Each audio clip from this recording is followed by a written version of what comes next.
Hola a todos y bienvenidos de nuevo a Historias de Terror. Sé que muchos de ustedes utilizan estos episodios para quedarse dormidos, así que, antes de que se entreguen al sueño, me encantaría que dejaran un comentario diciéndome desde dónde están escuchando en el mundo. Además, no olviden darle me gusta y suscribirse si están disfrutando de los episodios. Gracias por estar aquí. Historia 1. A principios de los 90 conseguí trabajo en una pequeña empresa de distribución en Ohio. Tenía 24 años, acababa de salir de la universidad y lo único que quería era cobrar un sueldo. La economía no estaba en su mejor momento y encontrar un empleo estable se sentía como una victoria. La oficina quedaba en un parque industrial, de esos lugares que durante el día están llenos de camiones y movimiento, pero que se convierten en un desierto apenas cae el sol. Y como era inicios de los 90, no existía la tecnología que tenemos hoy. Nada de smartphones, nada de GPS, nada de redes sociales para ver cuándo alguien estuvo conectado por última vez. Si alguien no respondía a su teléfono fijo, simplemente no tenías idea de dónde estaba. Esa sensación de desconexión es lo que más me aterra cuando recuerdo todo esto.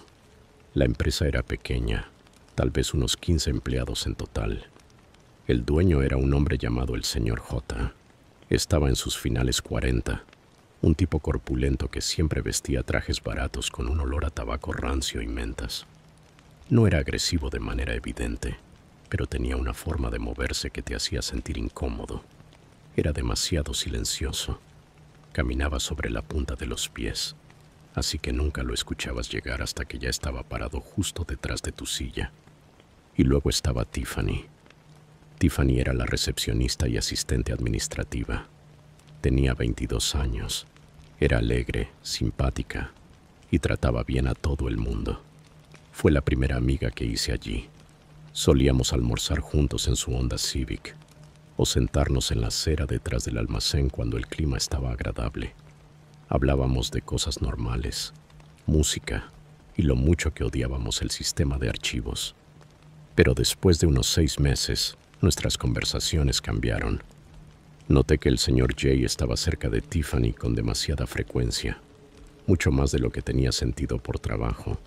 Nuestra oficina tenía un diseño abierto, pero el escritorio de Tiffany estaba cerca de la entrada principal, un poco separado del resto. La oficina de Jay quedaba al fondo, pero él pasaba la mitad del día rondando el área de recepción. Se inclinaba sobre su hombro para revisar el horario, acercándose demasiado. Lo veía observándola desde la puerta de su oficina, simplemente mirando cómo ella tecleaba. No era una mirada casual, era una mirada fija, sin parpadear, que me revolvía el estómago solo con verla. Un martes de noviembre, Tiffany me preguntó si quería ir a comer una hamburguesa después del trabajo. Se veía pálida. Le temblaban las manos cuando sostenía el vaso de refresco. ¿Está todo bien?, le pregunté cuando nos sentamos en la mesa. Ella miró alrededor del diner como si le diera miedo que alguien nos estuviera escuchando. «Es Jay», me dijo. Me explicó que las cosas habían empeorado. Al principio fueron comentarios sobre su ropa, diciéndole que se veía madura o saludable, palabras que sonaban incorrectas, sucias, fuera de lugar. Luego la situación escaló. Él buscaba excusas para hacerla quedarse hasta tarde. Le pedía que se quedara hasta las 6 de la tarde esperando una entrega que nunca aparecía. «Ayer», me dijo con la voz temblando, estaba en el closet de suministros buscando tóner. Él entró y cerró la puerta detrás de él. No hizo nada, solo se quedó ahí. Bloqueó la salida y respiraba encima de mí mientras me preguntaba si estaba feliz con mi cheque. Tuve que apretarme para pasar, y él presionó sus caderas contra mí. Sentí una oleada de rabia. «Tiffany, tienes que ir a la policía. Eso es acoso. Eso es agresión». Ella negó con la cabeza con fuerza. «No puedo. Necesito este dinero. Mi mamá está enferma y si pierdo este trabajo, perdemos el apartamento. Además, él es el dueño. ¿A quién van a creerle? Él es conocido en la asociación local de negocios. Yo solo soy una recepcionista». «Entonces renuncia», le supliqué. Vete, sal de ahí. No es seguro. Ella me prometió que estaba buscando otro trabajo. En cuanto me salga una oferta me voy. Esa fue la última conversación real que tuve con ella. Durante el resto de esa semana, la vigilé de cerca. Jay se veía alterado. Caminaba de un lado a otro, le respondía mal a los del almacén, pero aparentemente ignoraba a Tiffany. Llegué a pensar que quizás se había echado para atrás. Ese viernes estaba lloviendo fuerte, una tormenta fría y gris típica del medio oeste.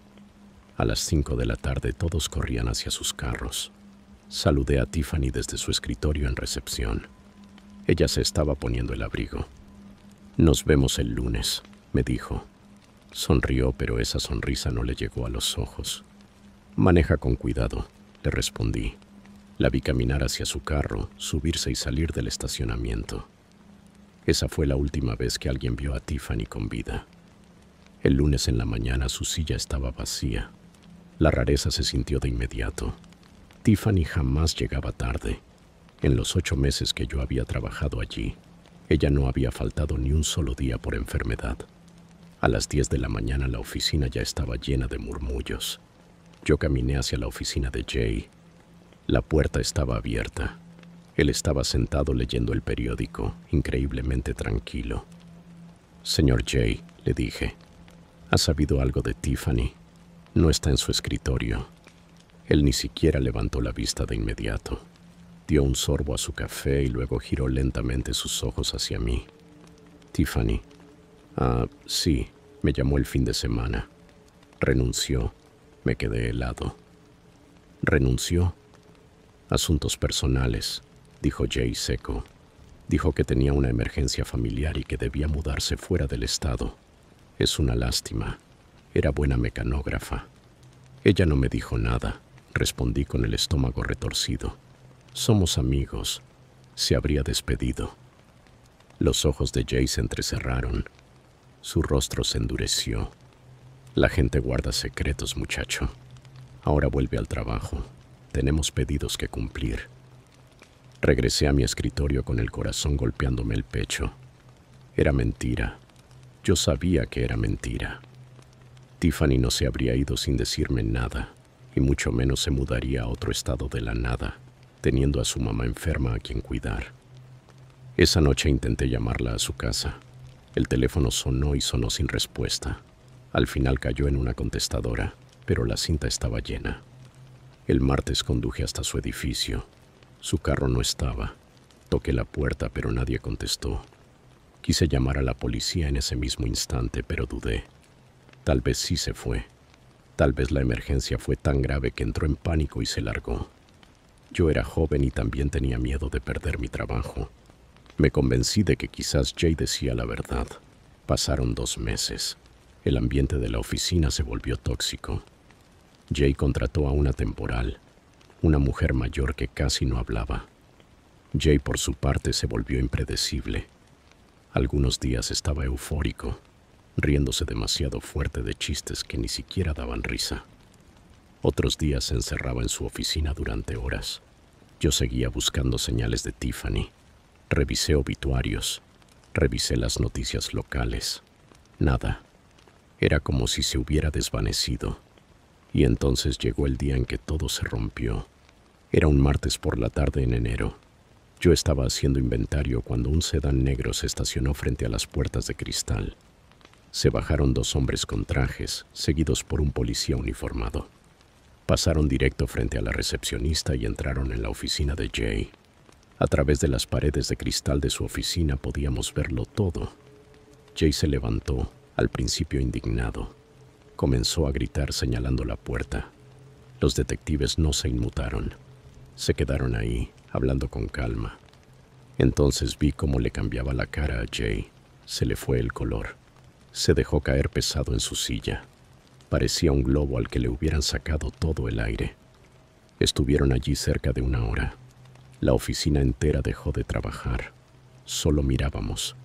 Finalmente los detectives salieron. No lo arrestaron ese día. Solo se fueron. Jay cerró su puerta de golpe y bajó las persianas. No volvió a salir en toda la jornada. 2 días después regresaron. Esta vez no entraron para hablar. Primero escuchamos las sirenas. 3 patrullas llegaron al estacionamiento con las luces encendidas. Los oficiales entraron, patearon la puerta de Jay y en cuestión de segundos lo sacaron esposado. Ya no gritaba, estaba llorando. Un hombre adulto, sollozando como un niño, con las rodillas doblándose mientras lo arrastraban hacia la patrulla. La policía clausuró el negocio como escena del crimen. Nos mandaron a todos a casa. Recuerdo estar de pie en el estacionamiento viendo cómo colocaban la cinta policial, sintiendo un terror frío que iba más profundo que el propio invierno. Resultó que la madre de Tiffany finalmente la había reportado como desaparecida una semana después de su desaparición. No lo hizo antes porque pensaba que Tiffany estaba con un novio. La policía llevaba semanas intentando rastrearla y al final, algunos testigos ubicaron el carro de Jay cerca del complejo de apartamentos de Tiffany la noche en que ella desapareció. Pero lo que salió durante el juicio fue material de pesadillas. Jay no solo la despidió, la había estado acechando. Ese viernes en la noche de noviembre, la siguió hasta su casa. La sacó de la carretera en un tramo solitario de autopista cerca de su edificio. La secuestró a punta de pistola y la llevó a su propia casa. Jay vivía en una gran granja aislada, a unas 10 millas de la ciudad. Era soltero, vivía solo. Metió a Tiffany en el sótano. Según el reporte policial, la mantuvo allí durante 3 días. Cuando la policía registró su casa después de la primera entrevista, encontraron la evidencia que lo hundió definitivamente. En su habitación principal, escondido debajo del colchón, hallaron una cuerda gruesa enrollada y una camisa que era de Tiffany. Tenía sangre de ella. Pero lo peor era el sótano. El sótano estaba sin terminar, tierra y paredes de concreto. En el centro del cuarto había una silla pesada de madera. Estaba atornillada al piso. El asiento y las patas estaban manchados de un marrón oscuro, sangre seca. Había marcas de arañazos en el suelo alrededor de la silla, surcos profundos en el concreto, como si alguien hubiera luchado con desesperación. Jay lo confesó todo después de que encontraron la silla. Admitió que la violó repetidamente durante esos 3 días, y cuando terminó con ella, la estranguló con la cuerda. Luego cavó un agujero allí mismo, en el piso del sótano, a pocos pies de la silla, y la enterró. Después vertió una capa de concreto fresco encima para ocultar la tierra removida. Él había estado viviendo en esa casa, durmiendo arriba en su cama, desayunando en la cocina, mientras el cuerpo de Tiffany se descomponía debajo de sus pies, en el sótano. Y todos los días llegaba al trabajo, me miraba a los ojos y me decía que ella había renunciado por razones personales. Yo renuncié ese mismo día cuando lo arrestaron. No podía volver a ese edificio. No podía mirar el escritorio donde ella se sentaba. Años después todavía me cuesta dormir. Pienso en ese viernes por la noche. Pienso en cómo la saludé con la mano al despedirme. Pienso en que mientras yo estaba en mi casa el sábado y el domingo viendo televisión, preguntándome por qué no me llamaba, ella estaba en ese sótano, amarrada a esa silla de madera, gritando por ayuda. Una ayuda que nunca llegó. Ese año aprendí una lección brutal. Los monstruos no siempre se ven como monstruos. A veces son solo el jefe callado con un traje barato, revisando el horario, esperando el momento perfecto para cerrar la puerta. Ya nunca ignoro mi instinto. Si algo se siente mal, yo salgo corriendo, porque ahora sé que las peores cosas que puedas imaginarle pueden pasarle a las personas más buenas, justo delante de nosotros. Antes de entrar en la próxima historia, si es la primera vez que visitas nuestro canal, no olvides suscribirte y activar la campanita para mantenerte al día con nuestras próximas historias aterradoras. Historia 2. Hay algo profundamente inquietante en estar dentro de un edificio corporativo tarde en la noche. De día todo está lleno de vida, teléfonos sonando, impresoras trabajando sin parar, gente riéndose en la sala de descanso, el tecleo constante de los teclados. Y de alguna forma, eso se siente seguro. Pero cuando el sol se oculta y el equipo de limpieza se va, El ambiente cambia por completo. El silencio se vuelve pesado. Los pasillos largos parecen túneles y las ventanas oscuras solo te devuelven el reflejo de tu propia cara cansada. Yo siempre he sido de las personas que trabajan mejor cuando no hay ruido, así que quedarme después de hora no era raro para mí. Me llamo Rachel y trabajo como analista junior en una empresa de logística. Nuestra oficina está en el cuarto piso de un edificio bastante común.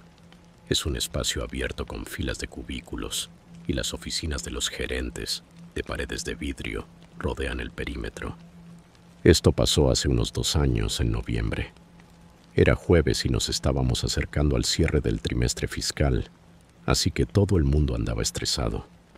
Yo tenía una montaña de datos por procesar, así que decidí quedarme después de las 5 de la tarde para terminarlo sin distracciones. Para las 8:30 de la noche la oficina estaba casi vacía. La única otra persona que quedaba era Kevin. Kevin se sentaba a 3 filas de distancia de mí. Era un tipo callado, tal vez de finales de sus 20. Trabajaba en soporte de IT. No éramos amigos, pero sí lo suficientemente cordiales. Nos saludábamos con un gesto en el pasillo o hacíamos conversación ligera sobre el clima mientras esperábamos que la máquina de café terminara. Parecía normal, solo algo introvertido. Esa noche yo podía ver la parte de arriba de su cabeza por encima de la pared de su cubículo. Estaba escribiendo a toda velocidad, como si estuviera peleando con el teclado. Cerca de las 9 de la noche, ya me ardían los ojos por mirar la pantalla tanto tiempo. Necesitaba parar un momento. Me levanté, me estiré y decidí caminar hasta la sala de descanso para buscar una botella de agua. Las luces automáticas del pasillo principal ya se habían apagado por tiempo, así que todo estaba en penumbra, iluminado apenas por los letreros de salida de emergencia y el brillo de las luces de la calle entrando desde afuera. Ser una mujer sola en un edificio grande siempre te pone un poco tensa, incluso si conoces el lugar de memoria. Caminé entre las filas de escritorios vacíos, abrazándome el cardigan contra el cuerpo. No se escuchaba nada, excepto el zumbido bajo del sistema de aire acondicionado. Cuando pasé por la fila de oficinas ejecutivas, me detuve. El gerente de la sucursal, el señor Henderson, tenía la oficina más grande, al final del pasillo. Henderson era un hombre ruidoso, fanfarrón. No era exactamente malo, pero sí tenía un ego enorme. Le encantaba hacer bromas a costa de los demás. La puerta de su oficina normalmente quedaba cerrada con llave en la noche, pero al pasar, noté que estaba entreabierta. Apenas una rendija. Me quedé paralizada. Yo sabía que el señor Henderson se había ido hacía horas. Lo vi subirse al ascensor con su bolsa de golf alrededor de las 4:30 p.m. Me quedé quieta un segundo, escuchando. Entonces oí un sonido suave, como un roce que venía desde adentro. Sonaba como una suela arrastrándose sobre la alfombra. «Hola», llamé, y mi voz sonó demasiado aguda y temblorosa en ese espacio vacío. No hubo respuesta. El roce se detuvo de inmediato. Lo primero que pensé fue en seguridad. Quizá el guardia nocturno estaba haciendo ronda, pero los guardias normalmente cargaban linternas pesadas y hacían ruido con las llaves. Esto no se sentía así. Se sentía distinto. Di unos pasos más hacia la puerta. «Señor Henderson, ¿es usted?» Nada. Mi corazón empezó a latir más rápido.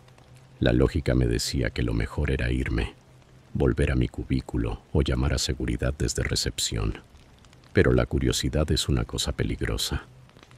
Extendí la mano y empujé la puerta.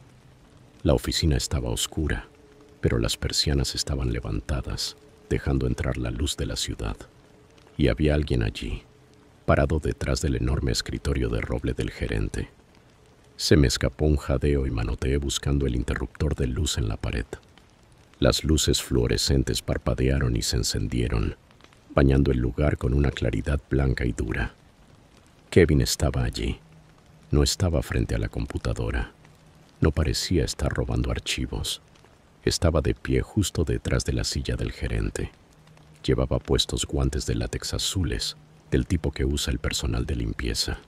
y en su mano derecha sostenía un abrecartas, uno pesado, de bronce, que Henderson tenía en su escritorio como adorno. Kevin levantó la vista hacia mí, con los ojos bien abiertos. No se movió. Se quedó congelado, como un animal atrapado por los faros de un carro. «Kevin, ¿qué estás haciendo?», pregunté. Por unos 5 segundos completos no dijo ni una palabra. El silencio era asfixiante. Miré el abrecartas en su mano y luego su cara. Se veía sudado. Tenía el cabello desordenado y la camisa por fuera del pantalón. Entonces su expresión cambió. Como si se le drenara la tensión del cuerpo, soltó una risa nerviosa, entrecortada. «Oh, wow», dijo Kevin, y dejó caer el abrecartas sobre el escritorio con un golpe metálico fuerte. Se quitó los guantes azules y los metió en su bolsillo. «Me atrapaste, Rachel». «¿Qué?», dije confundida. Yo no entré del todo. Me quedé pegada a la entrada, manteniendo la salida libre. «Solo quería asustarte», dijo Kevin. Rodeó el escritorio y empezó a acercarse a mí. Tenía una sonrisa en la cara, pero esa sonrisa no tocaba sus ojos. Sus ojos seguían fríos, despiertos, calculando. «Debí levantarte para ir a la sala de descanso. Sabía que tenías que pasar por aquí». Iba a saltar y gritar. Yo lo miré sin creerlo. «En la oficina del señor Henderson». «¿Y cómo entraste?». «Los de limpieza la dejaron sin cerrar», respondió Kevin rápido. Demasiado rápido. Yo solo me metí un momento. «Vamos, Rachel». Era una broma. Tenías que ver tu cara. Se rió otra vez, pero sonó forzado. Una risa seca, hueca. «¿Y los guantes?», pregunté. Él se tocó el bolsillo. «Los encontré en el carrito de limpieza. No quería dejar huellas y meterme en problemas, ya sabes». En la superficie su explicación era posible. Estábamos aburridos, trabajando tarde. Tal vez solo quería desahogarse con una broma pesada. Pero mi instinto me estaba gritando. Cada fibra de mi cuerpo me decía que eso no era verdad. Tú no te pones guantes de látex y te quedas parado en la oscuridad con un objeto afilado solo para asustar a una compañera que quizá pase por aquí, dije intentando mantener la voz firme. «Bueno, ya, me descubriste. Súper aterrador», respondió él como si minimizara todo. Luego pasó junto a mí y salió al pasillo. Se detuvo, miró hacia atrás y dijo: «Oye, no le menciones esto a Henderson, ¿sí? Me mata si se entera de que estuve en su oficina». «Claro», dije. «No diré nada». «Gracias, ya me voy. Nos vemos mañana». Kevin regresó a su cubículo, agarró su mochila y caminó hacia los ascensores. Ni siquiera apagó su computadora. Yo esperé hasta escuchar el ding del ascensor y el sonido de las puertas cerrándose. Apenas se fue, entré a la oficina de Henderson. No toqué nada, solo miré. La silla estaba un poco corrida hacia atrás. El abrecartas estaba tirado sobre el escritorio. No parecía faltar nada. Salí de allí, tomé mi bolso y prácticamente corrí hacia mi carro. Esa noche no terminé mi trabajo. Al día siguiente, viernes, todo se sintió extraño. Llegué tarde porque no había dormido bien. Cuando entré, Kevin estaba en su escritorio, trabajando como si nada hubiera pasado. Levantó la vista, me saludó con una manito y volvió a teclear. Yo me sentía como si estuviera perdiendo la cabeza. ¿Había exagerado?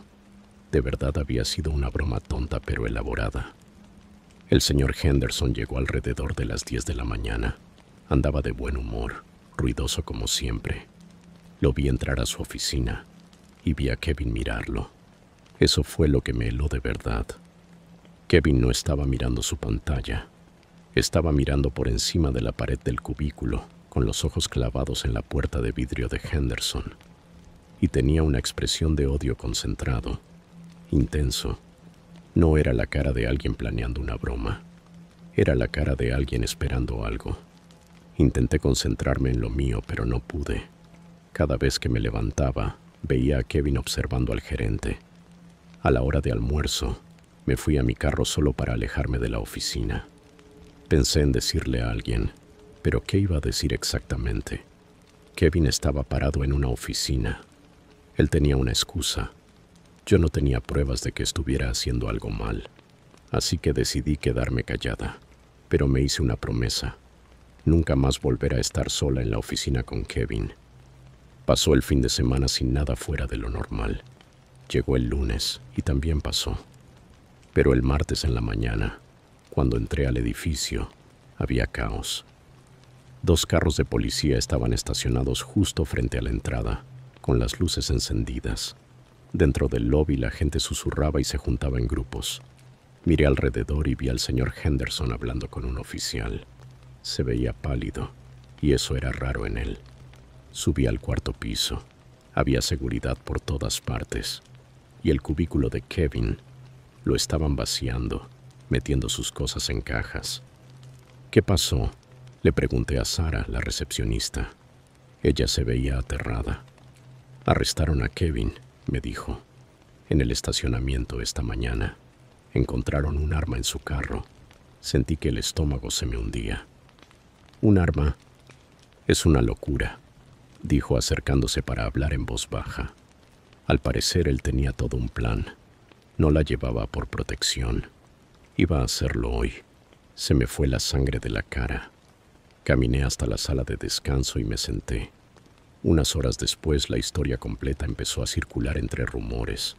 Y más tarde, la policía pidió hablar con algunos de nosotros para tomar declaraciones como testigos. Esto fue lo que realmente pasó. Hace 3 meses hubo una fiesta de la oficina. Yo no fui, pero al parecer Kevin llevó una cita.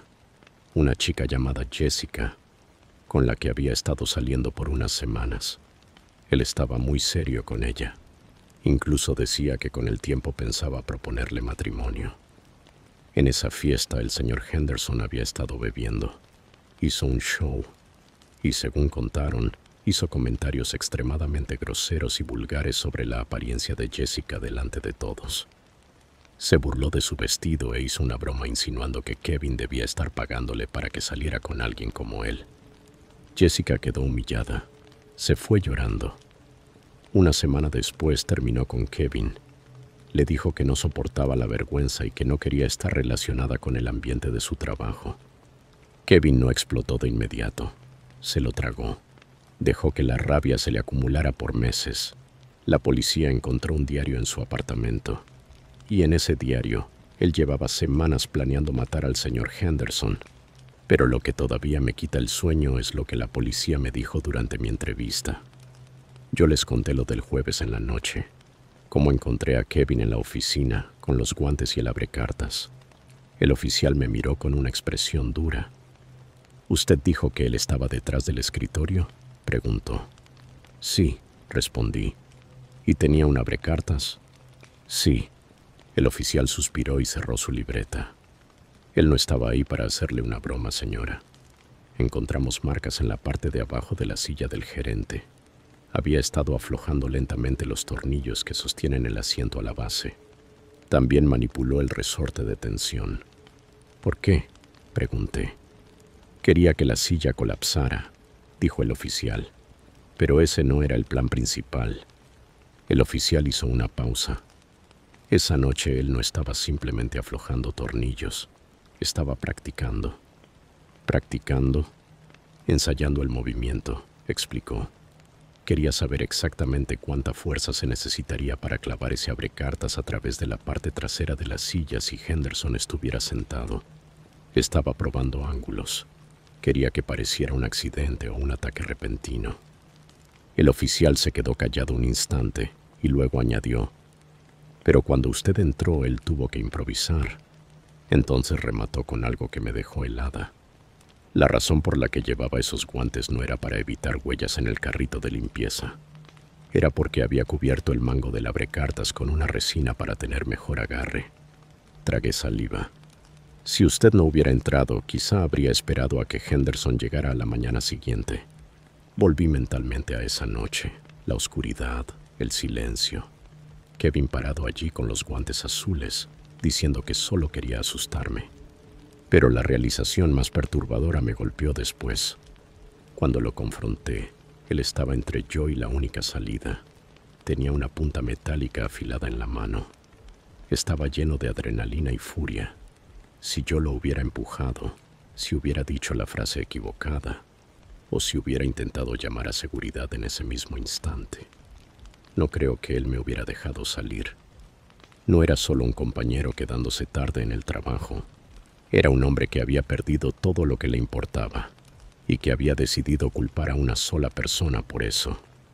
Y durante 5 minutos, dentro de una oficina oscura, yo fui la única testigo de su ensayo. Ya no trabajo hasta tarde y definitivamente no investigo ruidos extraños en oficinas oscuras. Aprendí que uno nunca sabe realmente lo que pasa por la mente de la persona que se sienta a 3 cubículos de distancia. Puede que esté escribiendo un reporte o puede que esté planeando cómo hacer que alguien pague. Historia 3. Esta historia pasó hace unos años, cuando yo trabajaba en un centro de distribución enorme en el Medio Oeste. Era uno de esos almacenes gigantes que parecían no terminar nunca, extendiéndose por millas, con filas interminables de estanterías, montacargas por todas partes y el pitido constante de los escáneres. El pago era decente, pero las jornadas eran largas y la rotación era altísima. Yo por lo general mantenía la cabeza baja, hacía mi trabajo y me iba a casa. Me gustaba el trabajo como tal, pero cualquiera que haya trabajado en un almacén sabe que la gerencia puede hacerte la vida fácil o convertirla en un infierno. Y a mí, lamentablemente, me tocó estar bajo la supervisión de una mujer a la que llamaré Brenda. Brenda no era simplemente una mala jefa, era una abusadora, una chismosa y una persona horrible en todos los sentidos. Tenía esa costumbre de elegir a 1 o 2 personas como su saco de boxeo, hasta que renunciaban o se quebraban mentalmente. Yo no lo supe al principio. Mi primera presentación con ella fue en mi 2ª semana. Yo estaba sentado en el área de descanso, comiéndome un sándwich y mirando el teléfono. De repente, las puertas dobles se abrieron de golpe. Brenda entró como una avalancha, con la cara roja, furiosa. Caminó directo hacia un tipo llamado Tony, que intentaba tomarse su café, y empezó a gritarle y a maldecirle en la cara, literalmente a centímetros de su nariz. Le salpicaba saliva mientras le gritaba.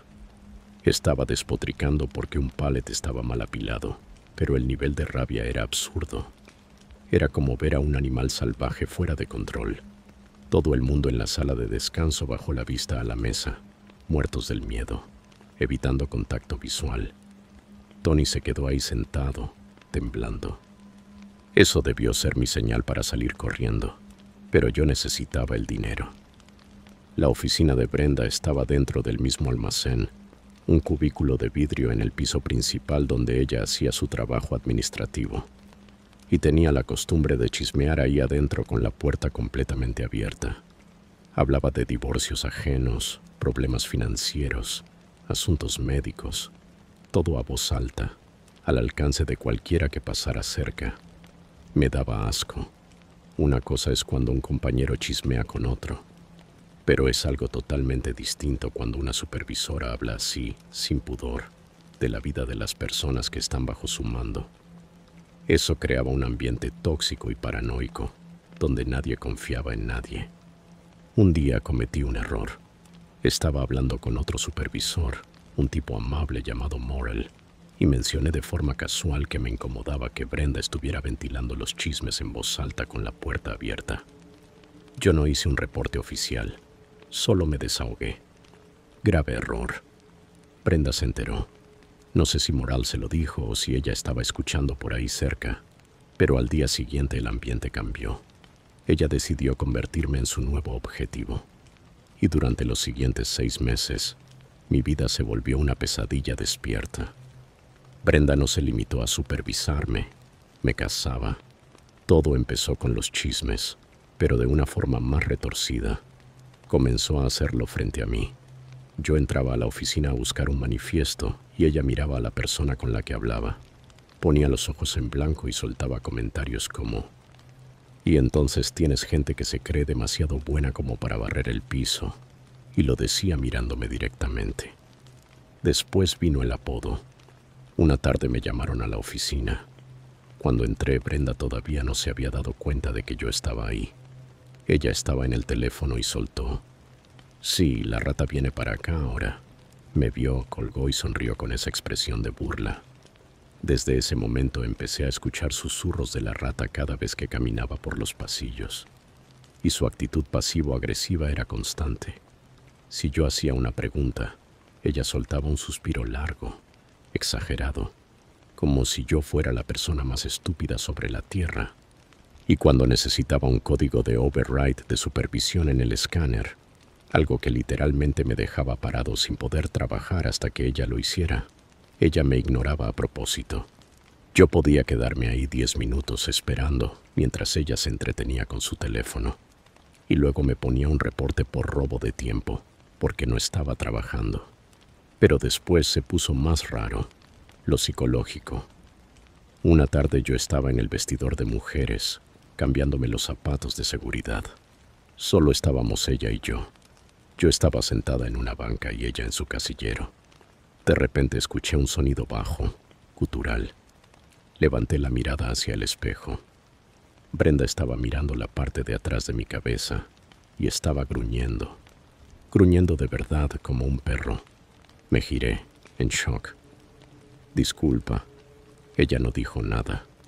Solo cerró su casillero de un golpe y se fue. Otra vez fui a su escritorio a dejar unos papeles.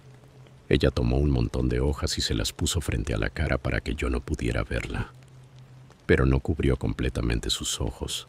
Separó un poco las hojas y yo podía ver uno de sus ojos mirándome frenéticamente a través de esa rendija.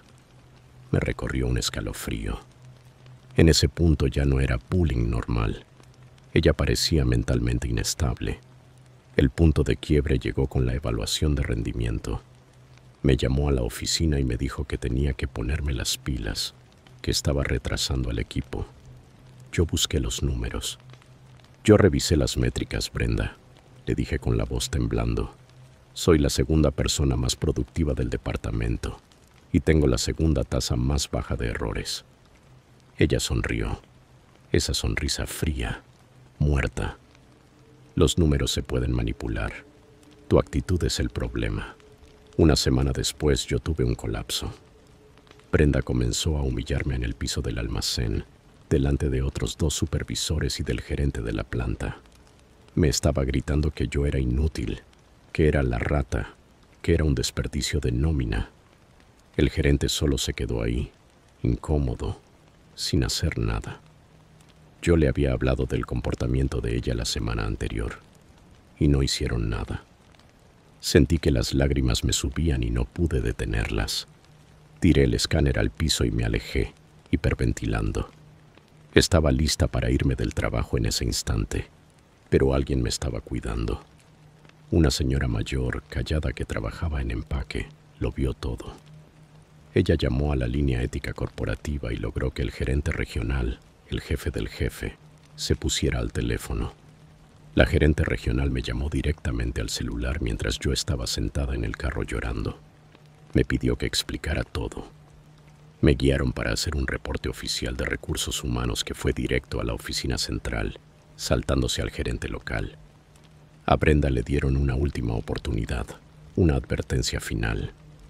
Yo le dije a la representante de HR, «Ella no dura ni un mes», y yo tenía razón. 3 semanas después, Brenda tuvo una pelea a gritos con otro empleado. Fue violento. Tuvieron que llamar a seguridad. La suspendieron y luego la despidieron. Más adelante me enteré de que ella fue directamente responsable de que 3 personas renunciaran antes que yo, y de que una persona terminara despedida porque ya no aguantaba y le tiró los guantes de trabajo en la cara. Yo pensé que todo se había acabado. Pensé que la pesadilla por fin había terminado. Pero aquí es donde la historia deja de ser sobre una mala jefa y empieza a ser sobre sobrevivir. Como una semana después de que despidieron a Brenda, empecé a notar cosas. Todo comenzó con mi carro. Yo estacionaba en la parte de atrás del enorme parqueo de empleados, casi siempre cerca de un poste de luz. Una noche, después de un turno que terminó a las 2 de la mañana, salí hacia mi carro y encontré el espejo del lado del conductor reventado hacia adentro. No había nota, No había otros daños, solo el espejo colgando por los cables. Pensé que quizá un vehículo lo golpeó, pero el ángulo estaba raro. Parecía como si alguien lo hubiera aplastado a patadas. Unos días después yo estaba trabajando horas extra. El almacén da miedo de noche. Las luces con sensores de movimiento se apagan en los pasillos y no detectan a nadie, dejando enormes áreas de oscuridad. Yo estaba recogiendo un pedido en el pasillo 40, bien al fondo. Entonces escuché el pitido de un escáner. Me detuve. Yo sabía que era la única persona en ese sector. Los otros del turno nocturno estaban en el muelle de carga. Pip venía del pasillo de al lado. «Hola», llamé. «Moral, ¿eres tú?» Silencio. Después se escuchó el sonido de botas pesadas arrastrándose sobre el concreto. Dejé el carrito y caminé hasta el final del rack para asomarme al pasillo de al lado. Estaba vacío. Las luces estaban apagadas, pero al final, cerca de la salida de incendios, vi la puerta de acero cerrándose lentamente. Clic. Se cerró por completo. El corazón me golpeaba en el pecho. Le dije a seguridad, pero no encontraron a nadie. Me dijeron que probablemente era una corriente de aire. 2 noches después, todo escaló. Yo manejaba de regreso a casa alrededor de las 2:30 de la mañana. Vivía en una casita rentada, como a 20 minutos del almacén, por una carretera tranquila. Cuando entré al driveway, las luces del carro iluminaron mi porche. Había algo sobre el felpudo de bienvenida. Me quedé dentro del carro, trancando las puertas. Entrecerré los ojos para ver mejor por el parabrisas. Era una caja de cartón del almacén. Reconocí la marca de la cinta. Sabía exactamente de dónde venía. Agarré el gas pimienta del llavero y salí del carro, acercándome despacio. La caja estaba sellada. Y arriba, escrito con marcador negro grueso, había una sola palabra: rata. Sentí que se me fue la sangre de la cara. No la abrí. Le di una patada para sacarla del porche y corrí adentro, cerrando cada cerrojo. Llamé a la policía, pero me dijeron que como no había una amenaza directa y yo no había visto quién la dejó, no podían hacer mucho más que tomar el reporte. Cuando al día siguiente finalmente reuní valor para abrirla, estaba llena de basura. Vasos de café viejos, envolturas de dulces, basura del área de descanso del almacén. Pero enterrada en el medio había una impresión de mi foto de empleado, con los ojos rayados con un bolígrafo hasta romper el papel. Yo sabía que era Brenda. Ella sabía dónde yo vivía. Esa fue la parte más aterradora. Yo nunca le di mi dirección. Tuvo que haber sacado mi información de mi archivo antes de que la escoltaran fuera del edificio. Durante la semana siguiente dormí con una silla trabada contra la perilla de la puerta, hasta que un martes todo explotó. Era mi día libre. Yo estaba en la cocina preparando té alrededor de las 9 de la noche. Las persianas estaban abiertas. Afuera era una oscuridad total. Mi teléfono vibró. Era un mensaje de un número desconocido. «¿Tú crees que ganaste?» Me congelé. Antes de que pudiera responder entró otro mensaje. «Mira afuera». Se me cayó el teléfono. Mis ojos se dispararon hacia la ventana sobre el fregadero. La oscuridad convertía el vidrio en un espejo. Yo no podía ver bien hacia afuera, pero alguien afuera podía verme a mí perfectamente. Me tiré al piso y me arrastré hasta el interruptor para apagar las luces de la cocina. Cuando el cuarto quedó oscuro, me asomé por encima del mostrador. Había un carro encendido al otro lado de la calle, con las luces apagadas. Reconocí la silueta. Era un sedán rojo viejo, el carro de Brenda. Agarré el teléfono y marqué 911. «Está aquí», le dije a la operadora. «Mi ex supervisora me está acosando. Está afuera ahora mismo». Mientras yo hablaba, la puerta del carro se abrió. La luz interior no se encendió. Debió desactivarla. Vi una silueta salir. Llevaba una sudadera oscura con capucha. Empezó a caminar hacia mi casa. «Viene hacia la puerta», le dije a la operadora con la voz quebrada. «Los oficiales están a 2 minutos», me respondió. «Enciérrese en un baño o en un cuarto sin ventanas». Corrí hacia el baño del pasillo, cerré con llave y me acurruqué dentro de la bañera. Entonces escuché pasos pesados subiendo las escaleras del porche. Después un golpe violento en la puerta principal. «Yo sé que estás ahí, maldita rata». Era ella. Su voz sonaba arrastrada, deformada, como si estuviera borracha y completamente fuera de sí. «Abre la puerta. Lo perdí todo por tu culpa». Empezó a patear la puerta. Mi casa era vieja. El marco no era fuerte. Cada patada sonaba como un disparo. Yo lloraba en silencio, agarrando el teléfono, rezando para que la cerradura aguantara. Luego escuché vidrio rompiéndose. Se movió a la ventana de la sala. Oí las cortinas rasgándose. Ella ya estaba adentro. «Sal, rata», gritaba. Escuché muebles volcándose. Estaba destruyendo mi sala. Oí sus botas pesadas avanzando por el pasillo. Revisaba cuarto por cuarto. Se iba acercando al baño. Se detuvo justo afuera de la puerta del baño. Yo contuve la respiración, aterrada de que hasta el sonido de mi aire la delatara. La perilla se movió, se sacudió. «Puedo olerte», gruñó. Era el mismo gruñido bajo, animal del vestidor, pero más fuerte. «Sal a jugar». Se lanzó contra la puerta del baño con todo su peso. La madera crujió. Yo grité. Justo cuando volvió a estrellarse por segunda vez, sonaron sirenas afuera. Luces rojas y azules parpadearon a través de la pequeña ventana del baño. Escuché que ella maldijo. No. Hubo un alboroto en el pasillo, luego el sonido de radios policiales y gritos. «¡Policía! ¡Al suelo! ¡Muéstrame las manos!». Escuché un forcejeo, Brenda gritando obscenidades, y luego el clic metálico de las esposas. Me tomó 10 minutos reunir valor para abrir la puerta después de que la policía me dijera que ya era seguro. Cuando salí, mi sala estaba destruida. La ventana estaba hecha pedazos, el televisor estaba roto, y había un cuchillo de cocina tirado en el piso del pasillo. Ella lo había agarrado de mi mesón. Brenda fue arrestada y acusada de allanamiento, acoso y posesión de un arma mortal. Resultó que había estado estacionándose en mi calle 3 noches seguidas, solo mirando, esperando a que yo estuviera sola. Yo renuncié a ese trabajo 2 días después. No podía volver a ese almacén sin sentir que alguien me seguía. Me mudé a otro complejo de apartamentos con portón de seguridad y cerraduras mejores. Supe que Brenda aceptó un acuerdo y pasó un tiempo en un centro de salud mental y también unos meses en la cárcel. No sé dónde está ahora y no quiero saberlo. Pero a veces, cuando estoy en mi nuevo trabajo y escucho a alguien subir la voz, o escucho el pitido de un escáner en un pasillo silencioso, me quedo inmóvil. Y cada vez que entro a un vestidor miro los espejos, solo para asegurarme de que no haya nadie detrás de mí gruñéndome.